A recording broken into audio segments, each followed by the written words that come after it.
একটা ডিমে 9টা কেক, কি অবাক হচ্ছেন? আজকে দেখাবো কিভাবে একটা ডিম দিয়ে আর 1 কাপ ময়দা দিয়ে 9টা কেক বানিয়ে নিতে পারবেন। আজকের রেসিপি খুবই সিম্পল করে দেখিয়েছি। যারা কোনোদিনও কেক তৈরি করেননি বা কেক বানাতে গিয়ে বারবার ব্যর্থ হয়েছেন, তাদের জন্য খুবই উপকারী একটা ভিডিও।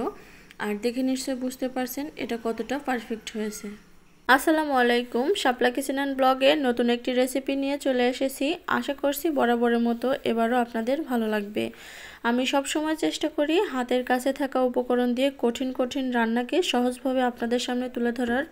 আজকে একদম ইউনিক একটা দুর্দান্ত স্বাদের রেসিপি নিয়ে চলে এসেছি। তো কথা না বাড়িয়ে চলুন চলে যাচ্ছি মূল রেসিপিতে। প্রথমেই আমি এখানে একটা চাল নিতে 1 কাপ ময়দা নিয়ে নিচ্ছি। আর অবশ্যই কিন্তু এটা চেলে নিতে হবে যদি কেকটা স্মুথ করতে চান।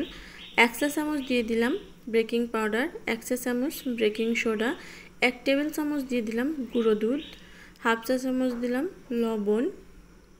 এখন এই সমস্ত উপকরণগুলোকে আমি একটু চেলে নিচ্ছি।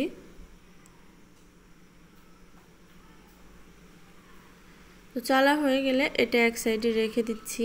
অন্য একটা বাটিতে একটা ডিম ভেঙে নিচ্ছি।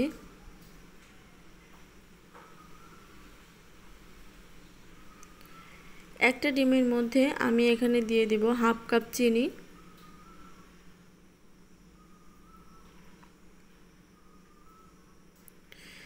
এখন 4 থেকে 5 মিনিটের মতো এটাকে বিট করে নিয়েছি। আর যখন চিনিটা সম্পূর্ণ গলে যাবে এর মধ্যে দিয়ে দিচ্ছি 2 টেবিল চামচ দুধ, দিয়ে দিচ্ছি 1 চা চামচ ভিনেগার।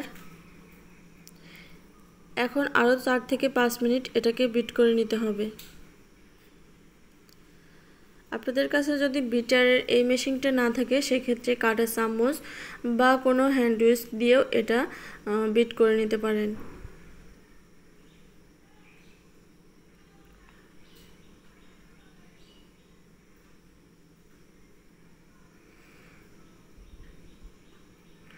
সব মিলিয়ে আমি 7 থেকে 8 মিনিট এটাকে বিট করে নিয়েছি।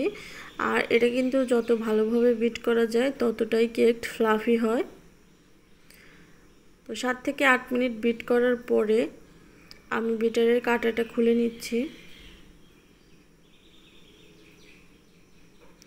আমার সম্পূর্ণ চিনিটাই কিন্তু গলে গেছে। আগে থেকে যে আটা চেলে রেখেছিলাম সেই আটাটা এখানে দিয়ে দিচ্ছি।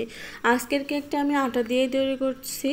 যদি আপনাদের কাছে ময়দা থাকে সেক্ষেত্রে ময়দা দিয়েও তৈরি করতে পারেন, তবে ময়দা সবসময় সবার ঘরে থাকে না, সেজন্য আমি আজকে আটা দিয়েই তৈরি করা দেখিয়ে দিচ্ছি।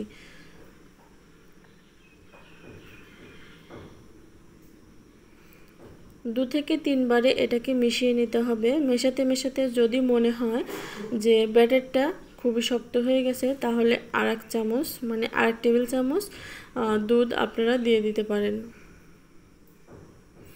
এই তো এরকমভাবে ব্যাটারটা তৈরি করে নিয়েছি। কনসিস্টেন্সিটা তো দেখলেন এরকম হবে। এখন এর মধ্যে দিয়ে দিচ্ছি 1/3 কাপ পরিমাণে তেল। তেলটা দিয়ে আলতো হাতে একটু মিশিয়ে নিতে হবে।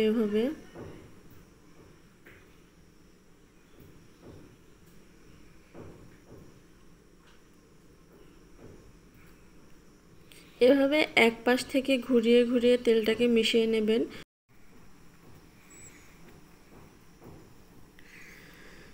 আমি এভাবে একদিকে নেড়ে চেড়ে তেলটাকে মিশিয়ে নিয়েছি। এখন এর মধ্যে দিয়ে দিচ্ছি 1 চা চামচ ভ্যানিলা এসেন্স। ভ্যানিলা এসেন্সটাকেও একটু মিশিয়ে নেব। দেখতেই পারছেন ব্যাটারের কনসিস্টেন্সিটা ঠিক কীরকম হবে আর এটা কতটা স্মুথ হয়েছে। আপনারাও বাসায় ঠিক এরকম করে কেকের ব্যাটারটা তৈরি করে নিতে পারবেন।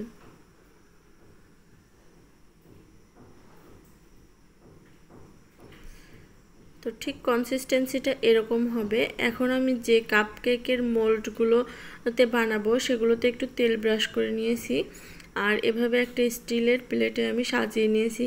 এখন এগুলোর মধ্যে কেকের ব্যাটারগুলো ঢেলে দেব।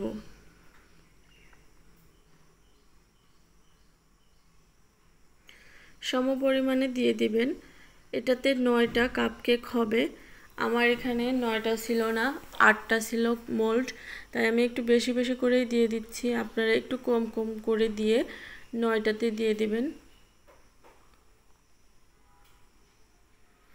আর যদি কাপকেকের মোল্ড না থাকে সেক্ষেত্রে যে কোনো স্টিলের বাটিতেও আপনারা এভাবে বসিয়ে দিতে পারেন।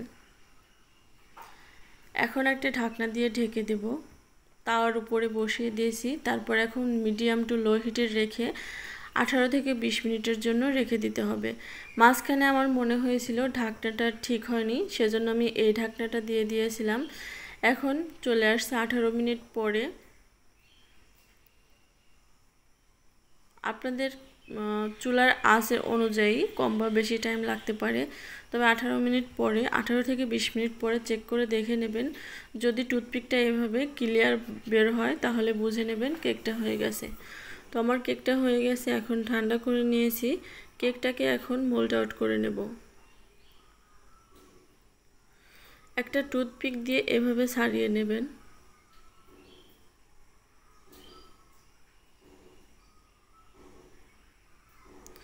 যেহেতু আমি ব্যাটারটা একটু বেশি বেশি করে দিয়েছিলাম, সেহেতু কেকটা ফুলে উপরে যে ঢাকনাটা দিয়েছিলাম সেই ঢাকনার গায়ে লেগে গিয়েছিল।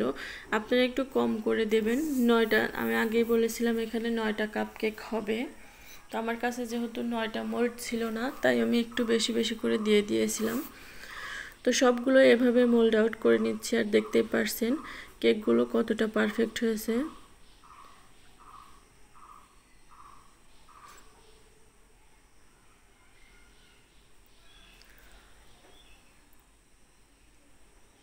সবগুলোকে আমি এভাবে ছাড়িয়ে সাজিয়ে নিচ্ছি।